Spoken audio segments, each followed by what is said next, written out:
Понеделничко издание на вестите на Канал 8. Добар ден. На средба во ресорното министерство, земјоделските здруженија издействуваат целосна исплата на субвенциите за минатата година. Според проценките не е исплатена финансиската подршка уште на околу 10% од земјоделските производители, но и тие во најкраток рок ќе ги добијат парите на своите сметки. Позитивни резултати дала средбата во Министерството за земјоделство, што ја оствариле представници од Сдруженијето на оризопроизводители Бело злато од Кочани со министерот Лјупчо Николовски и неговите соработници. За само неколку дена е исплатен поголем дел од заостанатите субвенции што земјоделците од Кочанскиот регион ги чекаа подолго време. Финансиската подршка била побарана затоа што производителите мораат да се подготват за престојната жетва, а за што им се потребни финансиски средства што им биле ветени, а исплатата постојано се одлагала. Од Сдруженијето на оризопроизводители велат дека состојбата сега е далеку поразлична од претходно. Се исплатени околу 91% од поднесените барања за субвенции. Нагласувам 91% од поднесените барања за субвенции. Тоа значи дека министерот вложи голем труд за оволку голем процент за исплата за неисплатените субвенции што беа пред само неколку дена. Значи, преку платежната агенција останува податок уште за исплата негде околу 9% за исплата целокупна на субвенциите на земјоделците заклучно со 2016 година. Значи, тие 9% кажуваат дека има технички грешки, но е установено техничките грешки дека не постојат со назнака неисплатените 9% дека не са истомисленици како бившиот директор на платежна Игор Златков, како бившиот министер Михаил Цветков, подпомогнати од нивниот ментор Никола Груевски. На средбата во Министерството за земјоделство било договорено и преостанатите 9% од неисплатените субвенции во најкраток временски период да започнат да се префрлаат на сметките на земјоделците. Исто така било побарано финансиската подршка да им се исплаќа само на вистинските земјоделци. Заминуваат во историјата исплата на субвенциите заклучно со нова година од профилот на Орце Камчев, од профилот на Сашо Мијалков, од профилот на Крсто Муковски, од профилот на Цветко Грозданов, тие ќе си заминат во историјата со плачкањето на земјоделските пари кои ги зимаат нереално. Сакаш да кажете дека тоа се не земјоделци, туку зимаат само... Тоа се луѓе блиски до претходната власт, кои ги зимаат субвенциите уште заклучно со нова година во теклната година, кој тоа негден процентуално на ниво на држава е околу 30 до 40% од целокупната предвидена бројка на субвенции, тие ги зимат уште тогаш, а стварните земјоделци ги чекат дури со години неисплатените субвенции. Борисов ги потсети земјоделските производители од регионот дека веќе тече периодот за поднесување пријави за субвенции за 2017 година. Крајниот рок до кога тоа ќе може да се направи е 15 септември, поради што тој упати апел до сите кои досега не ја завршиле процедурата да ги соберат потребните документи и да ги достават своите пријави во подрачната единица на Министерството за земјоделство во Кочани. Почнаа уписите на Штипскиот универзитет Гоце Делчев. Согласно конкурсот на економскиот во Кочани, годинава не е планирано да се запише ниту еден студент. Образложението на одговорните од универзитетот е што новите студиски програми планирани за годинава ќе се изучуваат во Штип, а не во Кочани, додека пак на Машинскиот во Виница се предвидени 100 слободни места за упис. Почнаа уписите на студенти во прва година за академската 2017-2018 година на 13 факултети и 3 академии на Универзитетот Гоце Делчев Штип. Уписите се почнати, а студентите апликациите може да ги доставуваат и во наредните 2 дена. На првиот ден се пријавиле околу 700 ученици за упис. Идните студенти имаат интерес за запишување на сите факултети, но најатрактивни и оваа година се факултетите за медицински науки, туризам и бизнис логистика. 11-та година поред универзитетот се обидува на еден интегриран, уникатен начин на едно место заедно сите факултети Сите студиски програми планирани согласно конкурс во Штип и во наставните центри на универзитетот да ги организира пристојно своите уписи.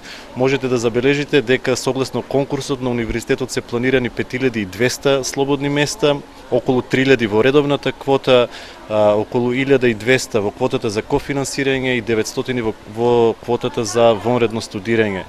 Што се однесува за Кочани и соседна Виница, согласно конкурсот годинава нови студенти се предвидени да се запишат само на Машинскиот факултет во Виница, а во Кочани не е предвиден ниту еден студент. Кирил Барбареев, проректор за настава, пред 10 дена за Канал 8 рече дека причината што во Кочани нема предвидено ниту еден студент годинава е тоа што студиските програми кои што се предвидени годинава се во Штип и затоа во Кочани нема да се запише ниту еден студент. Инаку, додава Барбареев, оние студиски програми кои што се започнати со Економскиот факултет во Кочани ќе се одвиваат нормално и студентите ќе си продолжат со студирањето. На Машинскиот во Виница пак годинава според конкурсот предвидено е да се запишат 100 студенти, од кои 50 на производно машинство и исто толку на транспортна организација и логистика.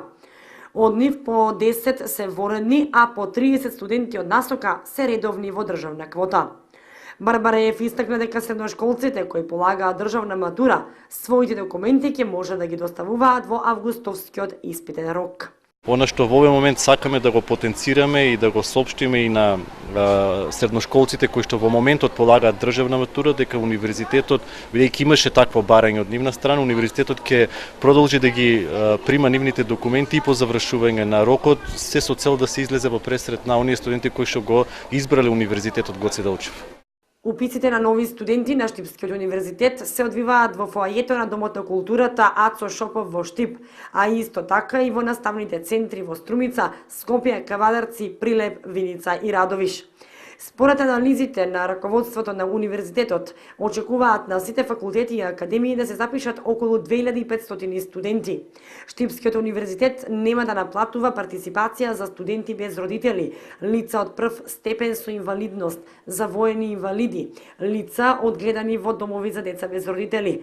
А од оваа академска година, студентите кои имаат растено само со еден родител ќе плаќаат половина од износот на партиципацијата.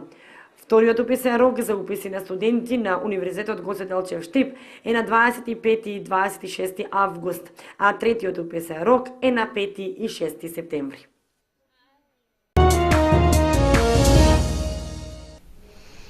Во теке јавниот повик за изведувач на работите со кој локалната самоуправа на Чешиново Облешево започна постапка за изградба на бунар за водоснабдување на Спанчево и улица во селото Теранци.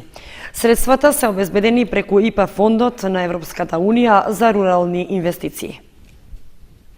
Локалната самоуправа на Чешиново Облешево е дел од руралните општини во Македонија кои добија неповратни средства од ИПА фондот за рурални инвестиции на Европската комисија за реконструкција и развој. Поднесените инфраструктурни проекти од страна на општинската администрација, а за кои се бараше финансиска поддршка, се прифатени и одобрени, пошто започнува и постапката за нивна реализација. Станува збор за два проекти, што се дел од програмата за подобрување на општинските услуги. Едниот се однесува на изградба на бунар за подобрување на водоснабдувањето на село Спанчево, како и изведба на цевковод за поврзување на бунарот со резервоар за вода. Вториот проект за кој општината доби грант е изградба на улицата Стојан Јакимов и кракот 1 на истата улица во селото Теранци. По прифаќањето и одобрувањето на финансиската поддршка за овие два проекти, објавен е јавниот повик за пријавување на заинтересирани изведувачи на градежните работи, при што најповолните понуди ќе бидат избрани со јавно наддавање. Рокот за пријавување на повикот е во тек и трае до 21 август. Тендерската документација може да се добие во локалната самоуправа на Чешиново Облешево или да биде доставена преку електронска пошта, откако претходно ќе се уплати неповратна такса од 2000 денари. Тоа е еден од начините да се обезбеди сериозност во понудите, како што е специфицирано во упатството на Светска банка за средства што се добиени од ИБРД заемите и ИДА кредитите. Освен тоа, од понудувачите се бара да обезбедат и банкарска гаранција од 120.000 денари. Во дворот на манастирот Свети Спас во селото Драгобраште се одржа прва иселеничка средба на нашите сограѓани кои работат и живеат во европските земји. Организатор на средбата беше Македонското здружение Понте ди Петра во Италија, а подршка даде и општина Виница. Желбата на македонските граѓани кои работат во западноевропските земји да се видат меѓусебно и да се дружат се реализираше викендов во близина на виничкото село Драгобраште. Дворот на манастирот Свети Спас беше претесен да ги прими сите заинтересирани кои дојдоа на првата иселеничка средба што ја организираше Македонското здружение Камен мост, односно Понте ди Петра, од градчето Канели во Италија, каде има најмногу наши сограѓани.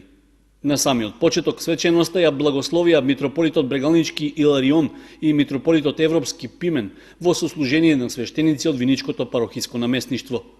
Организаторите на иселеничката средба рекоа дека се задоволни од поддршката што ја добиле и планираат дружењето да продолжи и во наредните години.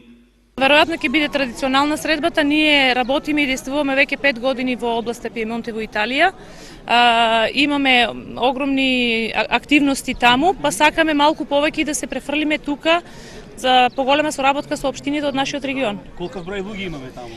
Па само во тој крај имаме околу 10.000, над 10.000 македонци. Значи ние па претежно работат во земјоделието, градежништвото. Сега веќе имаме втора генерација наши деца кои што веќе студираат.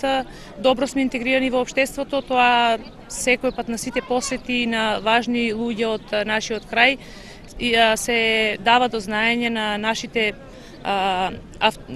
авторитети кои што доаѓаат таму дека македонците се добро интегрирани и добро одговараат на задачите. Имаме сличен менталитет и добро сме интегрирани и прифатени од средината. За средбата во Драгобраште имало голем интерес, без разлика дали нашите сограѓани работат и живеат во Италија или пак во некоја од другите западноевропски земји. Секако имаше интерес, али времето што почнаа луѓето да си одат веќе. Пола луѓето си отидоа си веќе враќаат се и наредна година планираме една недела порано да го направиме тоа. Оваа средба да ја организираме малку поубаво и Би било на истото место? Секако. Ние сме традиција ќе ја наставиме и наредна година една недела порано ќе го правиме истото. Поддршка за организацијата на дружењето на нашите иселеници во родниот крај даде и локалната самоуправа на Виница, која го искористила одржувањето на мотокрос возењето што го организирал мотоклубот Виниам, за да го збогати со уште една содржина. Оваа година на иницијатива на Македонското друштво од Канели, Il Ponte di Pietra, решивме да го надградиме овој настан со една дружба со нашите иселеници од сите држави во Европа. Јас мислам дека е ова еден прекрасен настан, прекрасна можност да се видат со старите познаници со кои не се виделе многу години и се надевам дека ќе стане ова една убава традиција. Поголем дел од присутните на иселеничката средба рекоа дека веќе десетина и повеќе години живеат и работат во Италија и другите земји во Европа. Ова дружење во иднина ќе им биде мотив да го планираат годишниот одмор, за да можат да присуствуваат на средбата и да се видат со своите пријатели и познаници. За забавата на дружењето се погрижи групата Љубојна, како и локални винички музичари.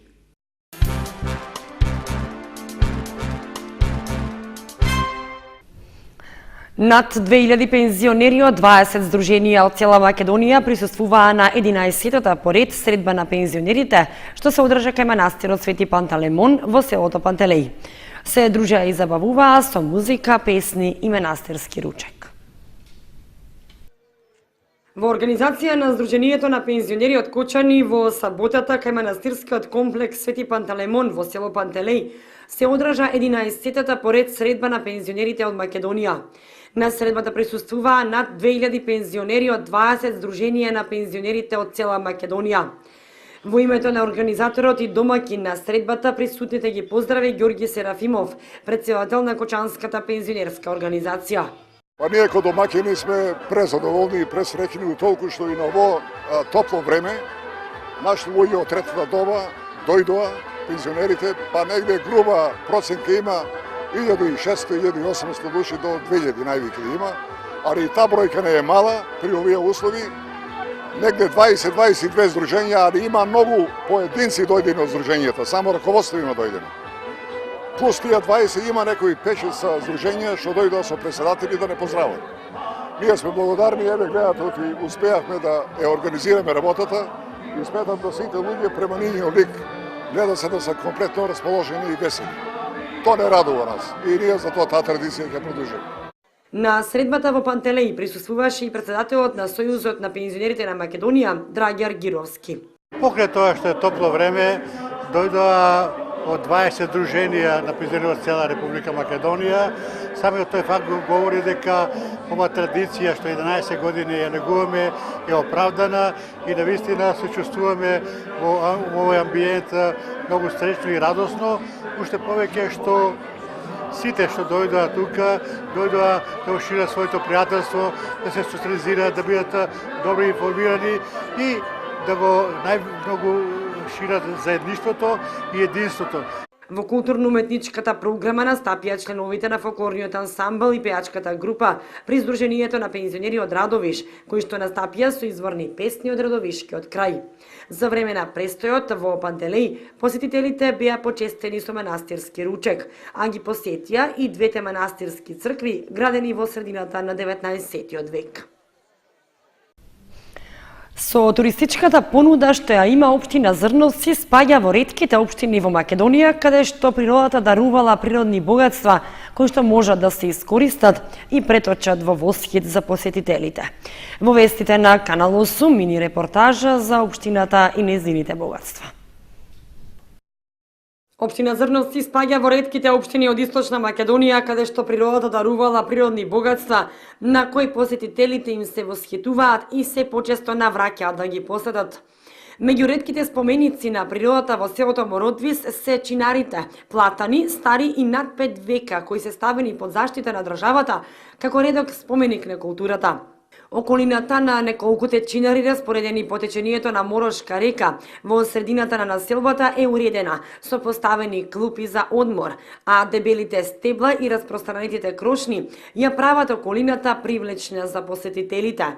На дофат на посетителите во Мородвис е и археолошкиот локалитет Моробиздон, некогашно седиште на Мородвишката архиепископија, која обстојувала до 11 век. 4 манастирски цркви, откриени во самиот археолошки локалитет, ја раскажуваат приказната за овој средновековен споменик на нашата материјална и духовна култура, на која се восхитуваат многобројните посетители од земја и странство.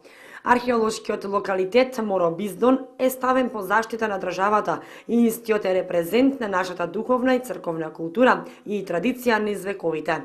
Материјалот кој што е откриен на локалитетот ги краси витрините на археолошкиот музеј во Скопје, а дел од тој материјал се наоѓа и во Штипскиот народен музеј. Во Мородвис може да се посети и етно куќата градена со сите нишани на старата македонска архитектура. Во приземјето се наоѓа продавница, а на катот богата збирка од етнолошки и други предмети од духовната и материјалната култура на жителите под Плачковица. Туристичката понуда на Зрновскиот крај е богата и со природни знаменитости, лоцирани по течението на Зрновска река, длабоко во срцето на планината Плачковица. А погледите и љубопитството на посетителите може да се задоволи и со посета на бројните цркви и манастири, распослани во населените места и планинските предели под Плачковица.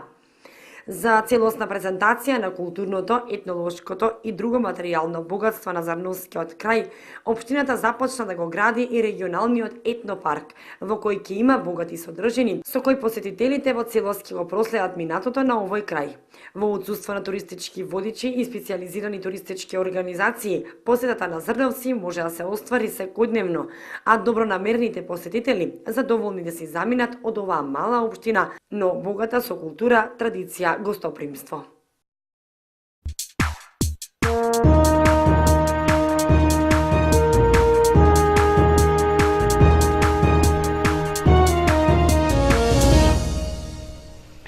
Следува информацијата од спортот. Младата кочанска шахистка Јована Давидкова го освои третото место на меѓународниот турнир што се одржа во градот Кавала во Грција. Иако имаше ист број бодови со двете девојчиња кои се најдоа пред неа, сепак меѓусебните надпревари го решија крајниот пласман. Одлична подготвеност и добра шаховска игра прикажала 8-годишната Јована Давидкова на 26-тиот отворен меѓународен турнир што се одржа во грчкиот град Кавала. Тоа и го донесе третото место меѓу девојчињата, кое е исто толку вредно како и шампионската титула. Причина за тоа е што на крајот таа имала ист број бодови како и нејзините противнички кои го зазедоа првото и второто место, но на крајот за конечниот пласман решавал нивниот меѓусебен дуел. Давидкова настапи во категоријата С, во која се надпреваруваа момчиња и девојчиња до 10 годишна возраст од Грција, Македонија и Романија. Во незината група имало вкупно 29 надпреварувачи, што е уште една потврда за силната конкуренција. Нашата млада шахистка, која е трета меѓу девојчињата, во генерален пласман се најде на 12-тото место од 29 надпреварувачи. Првото место од девојчињата го освои Марија Киара од Романија, која всушност е 8 во генерален пласман, додека второто место во женска конкуренција го освои Елени Атанастасију од Грција, која се најде на 10-тото место од 29 надпреварувачи. Сите три девојчиња освоиле по 5 бодови од 9 шаховски партии, но поради полошите Букхолц бодови, Давидкова на крајот го освоила третото место. Нашата шахистка, која е најмлад член на шаховскиот клуб Кочани, и понатаму продолжува со тренинзи и подготовки за престојните настапи, а успехот во Грција и ги отвора можностите за учество на слични меѓународни турнири кои имаат повисок квалитет и посилна конкуренција. Инаку на турнирот во Кавала имаше и шахисти во други возрастни категории, при што во А категоријата настапија вкупно 107 учесници, додека во Б категоријата имаше вкупно 150 шахисти.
Почитувани, со временската прогноза го завршуваме и ова понеделничко издание на вестите на Канал 8.